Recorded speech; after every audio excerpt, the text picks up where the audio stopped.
mundo espiritual, ele precisa ser compreendido de uma ótica muito mais complexa do que a igreja evangélica entendeu até hoje.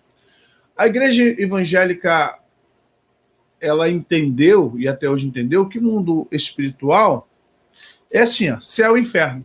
É a binaridade do conceito de céu e inferno. Quando você fala assim, mundo profético, mundo espiritual para a igreja, você fala assim, não, irmão, olha, há o céu e o inferno, duas realidades finais. Pronto. E o que é no meio? Não sei. Aí é com Deus, é mistério. Mistério de Deus. Eu fico, poxa, como assim mistério de Deus? É um mistério de Deus. Ninguém tem que saber. Como ninguém tem que saber? A gente, até há pouco tempo, ensinei o pessoal da mentoria, e é interessante você ver Deuteronômio 29, declaração de Moisés: as coisas ocultas pertencem a Deus, as reveladas a nós e aos nossos filhos por herança.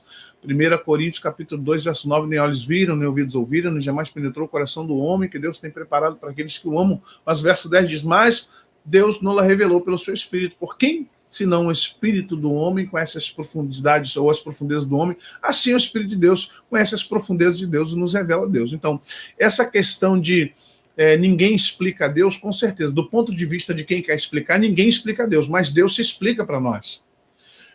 Voltamos à questão da crença limitante, né? A questão do eu sou o que eu creio. Se eu disser que ninguém explica a Deus, acabou para mim. Alguém pode vir me explicar a Deus, eu não vou aceitar isso, porque isso está na minha mente. Ninguém explica a Deus, ninguém vai explicar a Deus. Agora, Paulo, ele coloca no seu hino de glorificação a Deus, diz assim, quem conheceu a mente do nosso Senhor? É uma pergunta retórica. Quem foi que deu a ele? Quem o aconselhou? Quem foi que lhe fez alguma coisa para receber dele? A profundidade da riqueza. O que Paulo está... ele está afirmando, ele está concretizando um pensamento. Deus é soberano acima de tudo e de todos. Deus é um ser inacessível, um ser que não se entende com a mente humana, um ser que não tem como você descrevê-lo. Mas ele tem um espírito dele em nós e que aqueles que estiverem disponíveis ao entendimento, ele pode se revelar sim a cada um de nós. Ok? Mas quem viu Deus? Natanael fala para Jesus, mostra-nos o Pai, isso basta. O que Jesus diz? Quem vê a mim, vê o Pai. Como mostra-nos o Pai? Estou há tanto tempo convosco, quem está me vendo, vê o Pai. Olha que Jesus deixou bem claro, quem está vendo Jesus, vê o Pai. Quem vê o Cristo, vê o Pai. Esse entendimento profético a igreja não tem, porque ela sempre usa binaridade. O que é binaridade? É a questão binária. Ou é céu ou inferno. Ou é bem ou é mal. Só que o mundo profético, o mundo espiritual, ele é binário, é verdade, mas ele tem nuances, ele tem particularidades que a gente não se atenta para isso. O que é o Brasil no mundo espiritual? O Brasil no mundo espiritual é uma personalidade. Compreenda o conceito de nações, povos, línguas, raças. Quando você vai em Apocalipse, se você ler Apocalipse de forma isolada, você não tem entendimento profético do restante da Bíblia. Porque Apocalipse é o desfecho do profético bíblico. Gênesis é a abertura do profético bíblico. E passa por outros livros, tanto históricos, poéticos e proféticos, como é o caso de Ezequiel, Jeremias, Isaías, os profetas chamados menores, né? Obadias, Miqueias, Naum, Oséias e outros mais, Daniel. Quando você começa a passar por esses livros, você vê o quê? As interações espirituais desses homens com Deus. Mas as interações não são pessoais, as interações têm a ver com Israel, têm a ver com Egito, Babilônia, Assíria, Tiro, Sidom, mundo árabe, filisteus. Se você notar bem na Bíblia, todas as interações não são interações particulares, elas são particulares, mas partem para um contexto muito mais coletivo. É Deus sempre trabalhando num processo de identificação dos profetas e transmissão da mensagem para o coletivo. Cada país que se forma, foi formado e é formado, para Deus é como se fosse uma nação, ou para Deus é como se fosse um ente.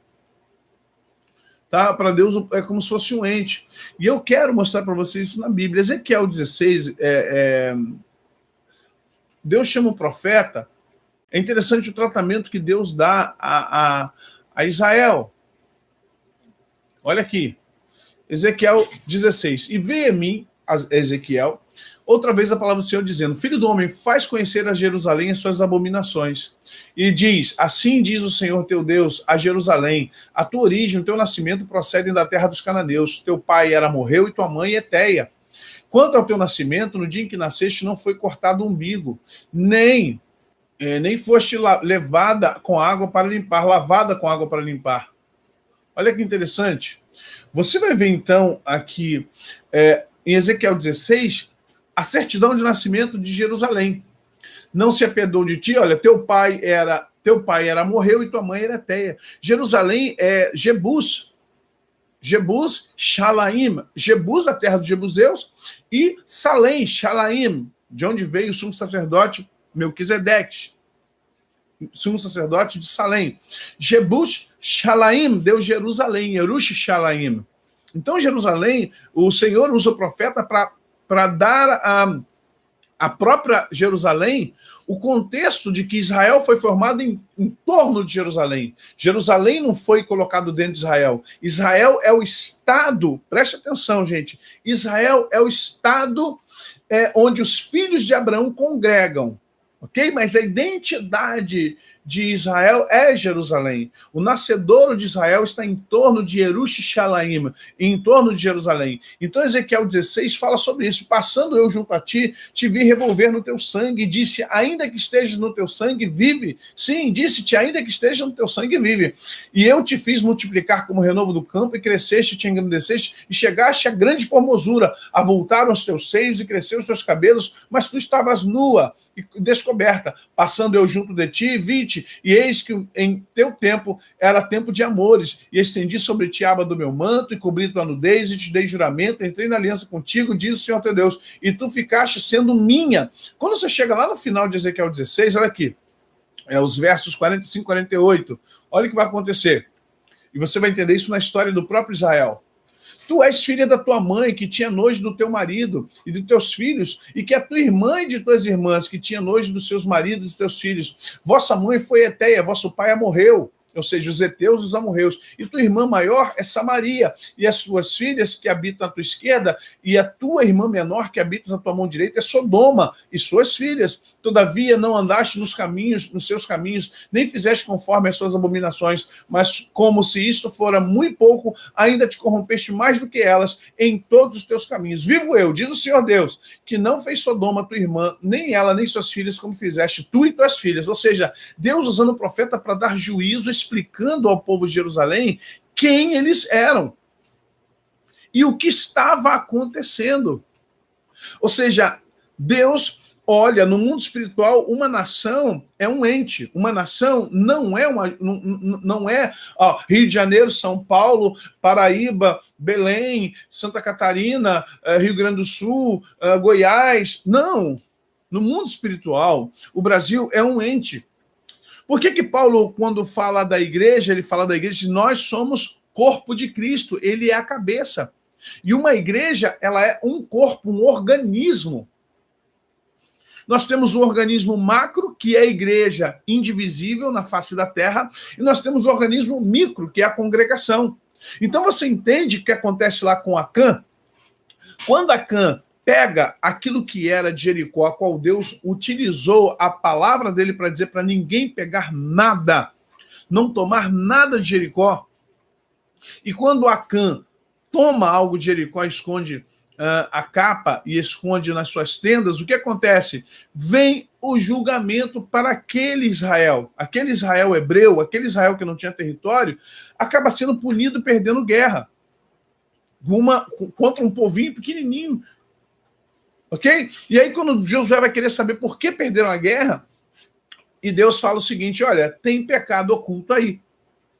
E eles lançam sorte no Urim, no Tumim, era a época, Josué não era profeta, e quando lançam sorte, vão eliminando as tribos, até que chegou a tribo de Acã, e onde ele escondeu a capa. O que você vê com tudo isso? Deus tratando nações e povos como entes.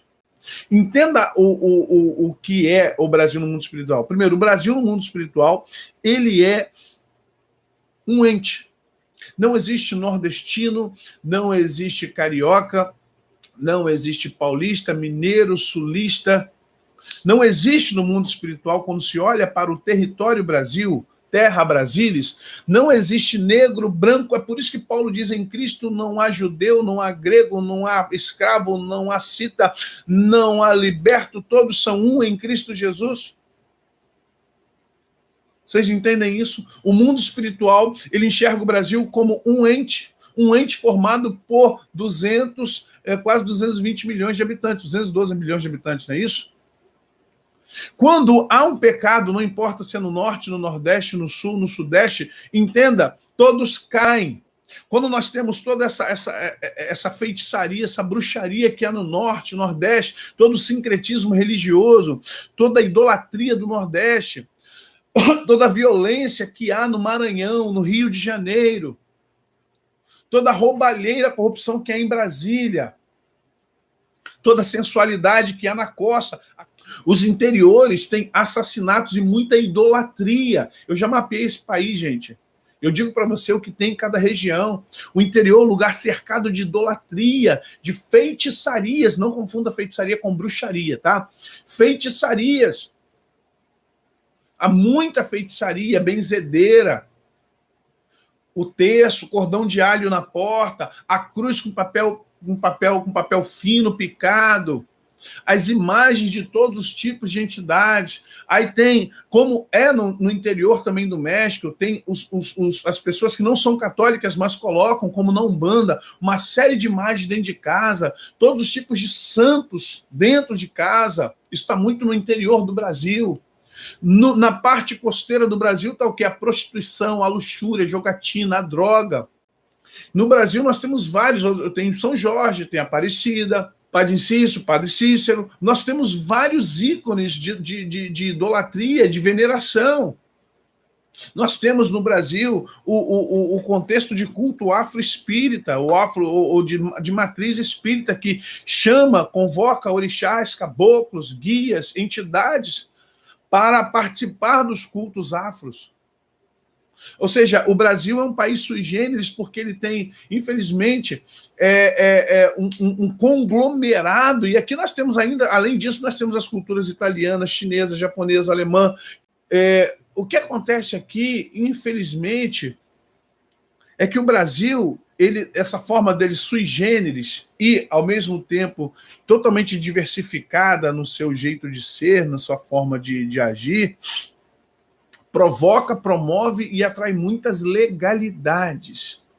E aí a gente chega a esse momento de conturbação, de pandemia, de política, e como eu falei ontem, queremos intervenção política, queremos o exército na rua. Não adianta, isso não vai funcionar, porque o Brasil ele está sendo regido do mundo espiritual para o mundo físico.